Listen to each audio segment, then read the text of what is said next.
जी नमस्कार, कैसन बानी रउआ सब। उम्मीद करतनी अच्छा होखब। पावर स्टार पवन सिंह के एगो फिर से फोटो वायरल हो रहल बा हई वाला।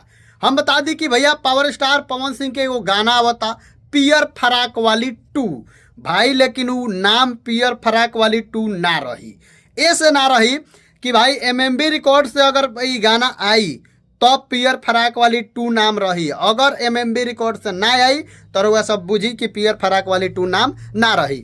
लेकिन भाई finally power star Pawan Singh के गाना बहुत ही बेहतरीन बा, बहुत ही सुंदर बा। ये गाना के इतना ज़्यादा सराहना हो रहा बा, इतना ज़्यादा ये गाना के जौन बा की बात बतावल जा रहा बा कि हमनी के लागत कि फिर से पियर फराक के रिकॉर्ड ये गाना तुरी।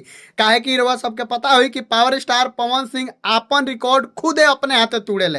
तब फिर से पावर स्टार पवन सिंह की जितना लोग चाहेला, जितना लोग पसंद करेला, वो लोग के बता दी भैया कि बहुत जल्दी एगो बहुत बड़ा blast power star Pawan Singh के गाना होता जवना का नाम रही पियर फराक 2। काहे कि भाई पियर फराक जब गाना आई रहे तो इतना ज़्यादा क्रेज मन रहे वो गाना के कि मतलब क्या बताओ जाओ। लेकिन एक गाना में उनमें पियर फराक वाला गाना में अनुपमा यादव गौले रही, लेकिन ये गाना में बता दी कि पता चलता कि शिल्पी राज के गवावल गईल बा। अनुपमा यादव से अभी पावर स्टार पवन सिंह में थोड़ा सा अनबन चलता, काहे कि टीम इधर उधर रउआ सबके पता हुई।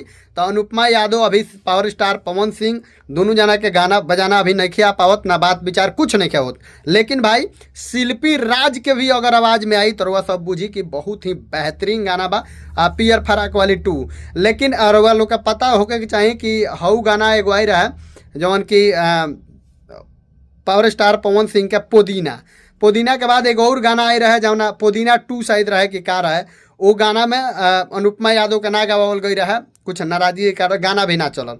लेकिन हमरा कहे के मतलब कि पावर स्टार पवन भैया से भी विनती बा, चाहे टीम के लोग से भी विनती बा कि अगर पावर स्टार पवन सिंह के गाना पियर फराक वाली 2 आवता तो उनमें अनुपमा यादव के ही गवावल जाओ, ना कि दूसरा सिंगर के गवावल जाओ। काहे कि भैया जौन सिंगर के 1 रहेला, चाहे जौन सिंगर के ओरिजिनल गाना रहेला, ओकर 2 वही सिंगर के साथे, वही एक्टर के साथे वही चीज़ से आवेला तो सब चीज़ अच्छा लागेला। तो ऐसे जितना लोग वीडियो देखता सब लोग से विनती बा कि भाई पावर स्टार पवन सिंह के पसंद करें रउआ सब, तो वीडियो के ज़्यादा से ज़्यादा शेयर करी। पियर फराक वाली 2 बहुत जल्द गाना आ रहा बा। बाकी मिलता है अगला वीडियो में, तब तक खातिर नमस्कार।